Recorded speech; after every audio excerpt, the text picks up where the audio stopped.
What's up, y'all? Welcome back to another video. If you're new here, I'm an American reacting to rugby. I've been uploading every single day, so if you want to come on the journey with me, just go ahead and drop a sub and drop a like. Might as well drop a comment too. I read every single one. But today we're going to be reacting to the greatest rivalry on earth, the Springboks versus the All Blacks. Now I know that the Springboks are heavily favored in the next matchup, but I definitely still have some faith in the All Blacks. Let's get into it. Shout out to Clutch Rugby for putting this out. Link to the original video will be down in the description below. Alright bro, the best rivalry on earth. Let's get into it. What happens when an unstoppable force meets an immovable object? True.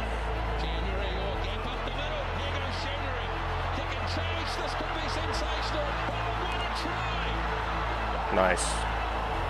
Rugby's equivalent to this paradox. It's a huge stadium. Clash of the Titans between the unstoppable force, that's New Zealand, and the immovable object, South Africa. So join us as we go full throttle into rugby's toughest rivalry.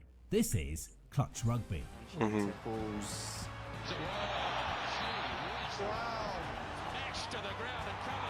Oh my.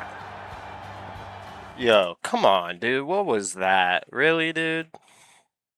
That's crazy. I'm not even gonna screw it. I'll rewind it. Clutch Rugby.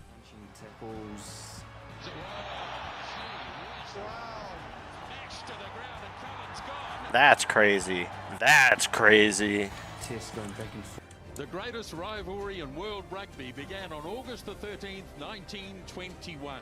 100 years later, the All Blacks and the Springboks come together in Townsville, Australia, for the historic 100th Test match between the two. Now, every 100 matches between the two. Okay. Transcends the sport and defines the haka legacy of those concerned. Ali needed Fraser. Federer needed Nadal, and in the case of rugby union, the All Blacks and the Springboks need each other. The first meeting of these rugby superpowers occurred in 1921 at a venue that would later become known as the House of Pain. House of Pain. Interesting. I feel like I've heard that before, but it's probably been reused. 40,000 people? Was this back in 19... What it 19 no. What was it, like 1940? New Zealand finished victorious in the inaugural test between the two nations by 13 points to 5. The first meeting formed part of a 3-match series in New Zealand. The inaugural series truly laid the groundwork for what would become a ruthless rivalry spanning across more than a century. That's crazy. 40,000 people back then? Like, I know that now that I'm thinking about it, I don't think it matters about when. I mean, maybe it does, because I know stadiums back then weren't really built for 40,000 people. Like, that's a lot, at least in the United States. Let me know how it is in South Africa and New Zealand. That in the second test in the series, South Africa got one back on their arch nemesis with a hard-fought 9 points to 5 victory. Going into the final test of the series, 9-5. apiece, the old foes fought tooth and nail to a 0-0 draw. The series was drawn and a fierce and ferocious feud was set in motion. Were they still the best back then too? Had they just been the best for 100 years? By the nation known to give an inch, the countries toured one another on several occasions and boasted a very even record between 1921 and 1992. 15 wins for the All Blacks, 19 wins for the Springboks, and 2 draws. 15, 19, and 2. Pioneers of All Black and Springbok rugby. Let me rewind this real quick.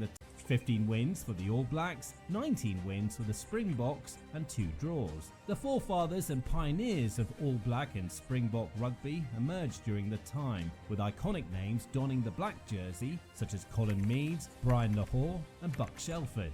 I've heard that name before in the comments. Oh.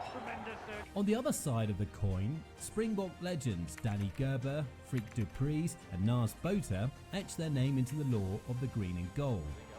Adolf Malan took it very well there. Out to Naas Botha. And Naas Botha, another drop goal attempt. Oh, a drop goal from that far away. Beautiful. His third drop goal. Now, prior to 1992, Third drop goal. a few significant instances occurred which form part of the storied history between the two greatest nations to ever do battle between the four white lines. Due to South Africa's apartheid regime, the Springboks were banned by the Gleneagles Agreement from international sport, and what was once a regular meeting between the two became a rare occasion. Really? In 1981, despite the Gleneagles Agreement, South Africa toured New Zealand in what would forever be known as the Flower Bomb Test. First half, and down on the left-hand end of the ground there is a stoppage. Smoke bombs have been thrown onto Eden Park at the left-hand end of the field. See, this is what happens when politics slip into sports. It just starts to ruin everything. Smoke bombs, flares, being an attempt to come onto the field. Riots ran rampant, sparking the biggest civil disobedience protests in New Zealand history due to the political unrest caused by South Africa's policies at the time. In an attempt to halt the test match, flares and flower bombs were dropped from the sky, with All Black Gary Knight being on the receiving end. That's Banned from crazy. competing in the first two Rugby World Cups, South Africa had no other choice but to watch from afar as David Kirk led New Zealand to Rugby World Cup glory in 1987, alongside memorable names such as Sean Fitzpatrick and Michael Jones. Following South Africa's re-emergence onto the international rugby scene, the flame was reignited for this historical rivalry. Bro, just imagine if they were in there for those two seasons. Anything could have happened, man. With regular meetings happening once again. Await the national anthems, a very emotional moment for both teams. That's so cool. Thanks to the influence of Nelson Mandela and his vision that sport had the power to unite, South Africa hosted the 1995 World Cup, with New Zealand being the overwhelming favourites to win the final. Really? Donning the number 11 jersey for New Zealand would be a young 19-year-old, 6'5", 120 kilograms phenom, rugby's first global superstar, Jonah Lomu. Lomu lit the tournament. That's who I have to react to, huh? That's who you want me to react to. Next video, maybe. If this gets 200 likes, we'll do Jonah Lomu next video. On fire and helped usher in the professional era soon after. But South Africa would go on to do the unthinkable in a true underdog tale and extinguish the threat of the Kiwis with an extra time drop goal from Kiwis is Australia, right? Stransky. Has the chance to drop the goal. Back it comes to Stransky. Up goes the kick. Up goes the walls. Nice. Has kept his head. 15 to 12. The All Blacks Okay, and the so it was extra Springboks time. can quite easily lay claim Nice to be line the out. two greatest nations in rugby history. In Oh, fact, line out there's right not into much a debate at all. mall. With the 10 World Cups to occur since 1987, the Springboks or the All Blacks have won Is that a 7 penalty? of them. Either Or- nation has held top spot in the IRB World Rugby Rankings for most of its existence, and both nations hold winning records so the rest cool. of the world could only dream of. Despite their dominance over the chasing pack, the outcome between the two powerhouses is never a certainty. Following rugby's leap into professionalism, New Zealand and South Africa have faced one another in 64 test matches. The All 64. Blacks hold the advantage, having won 44 tests to South Africa's 19. Did I hear that right? Hold on. New Zealand and South Africa have faced one another in 64 test matches. The All Blacks hold the advantage, having won 44 tests to South Africa's 19 with one draw. 44 and 19. Wow, I thought it was going to be way closer than that. So what I'm getting at right now is all-time New Zealand holds the records and stats, but the Springboks have had amazing potential the last few years and they're on the come up and they're better than New Zealand right now? Or how's that kind of been going on? Now, it's definitely probably in this video and it's told me or it's about to tell me, so.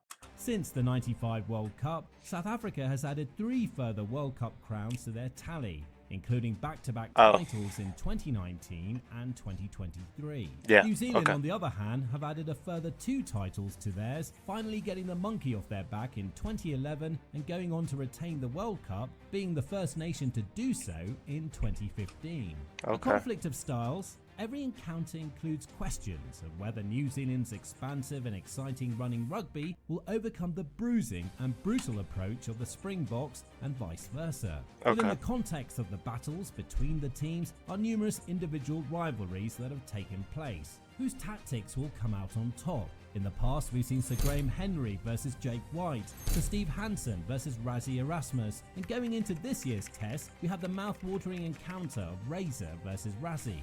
We await to see whether it's Razor's breakdancing or Rassie's red lights. Is that real? And going into this year's test, we have the mouth-watering encounter of Razor versus Rassie. We await to see whether it will be the Razor's breakdancing. Hey, he's hitting that though. Lights which come out on top. There's something special about facing the haka. I was as relaxed as anything before a game, but I used the haka to get me in the zone, you know. And that's the main so cool. thing was not to disappoint them. They expecting me to come, or the box to come flat out. On the players' front, that's so cool. I get goosebumps every time I see the haka. And often the game lays in hands of a player being able to get over their opposite number. Will it be the late hard-hitting Jerry Collins and Richie McCaw, or the incredible Schalk, the perfect 10 Dan Carter, or the ever-reliable Andre Pollard and Mornay Stain? What a We kick. had Nonu versus De Villiers, Habana versus Xavier, and Estevez versus Retallick. Battles across the park which all play a part in winning the war.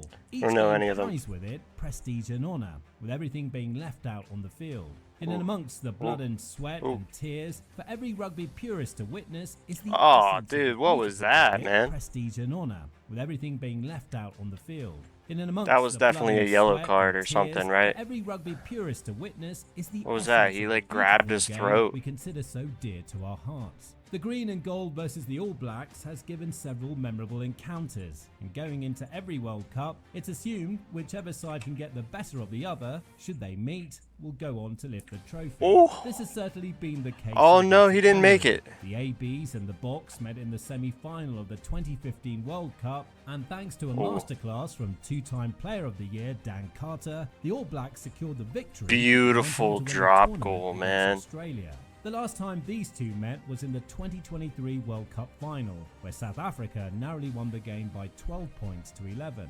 The game was not shy of controversy and drama, with All Black captain Sam Cane receiving his marching orders early on. Oh no. Steph du Toit put in the most outstanding performance with bone-crunching What a tackles tackle. aplenty, as he racked South up an Africa is just so 28 tackles during the game. bruising. In the end, 28 the tackles. Springboks Crazy. continued their trend in the Nice 2023 save. World Cup, Is that and won Cheslin? their knockout games by the slightest margin of 1 point. They had done so against host France Missed in the it. quarters and against surprise package England in the semis. Scoreless on both fronts, Curtly Aronsay's try-saving tackle and a late missed penalty from Geordie Barrett led rags to Rich's captain, Sia Kolisi, proudly lifting the William Webb Ellis Trophy for the second time. That's so cool, Following bro. the footsteps of fellow flanker Richie McCaw as the second I've heard that captain name. to ever do so.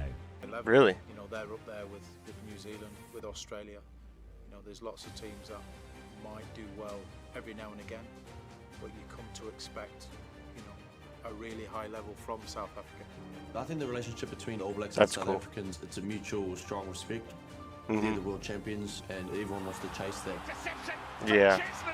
This year, we shall witness another page in the ever-evolving story of rugby's toughest rivalry, when the All Blacks travel to the high-altitude cauldron of Ellis I Park. love that. So, will a new-look All Blacks, led by a new-look coaching staff, be able to stamp their authority on world rugby, or will the ever-improving Springboks continue their run of dominance? I don't know, It's said bro. that I'm there can be excited. no light without dark, and no yin without yang. And the same can be stated for these two titans, a rivalry which truly transcends rugby. Now, All are right. you as passionate about rugby as we are? Well, we'd love about to to hear your be. thoughts below down in the comments about this rivalry and all that makes it so special.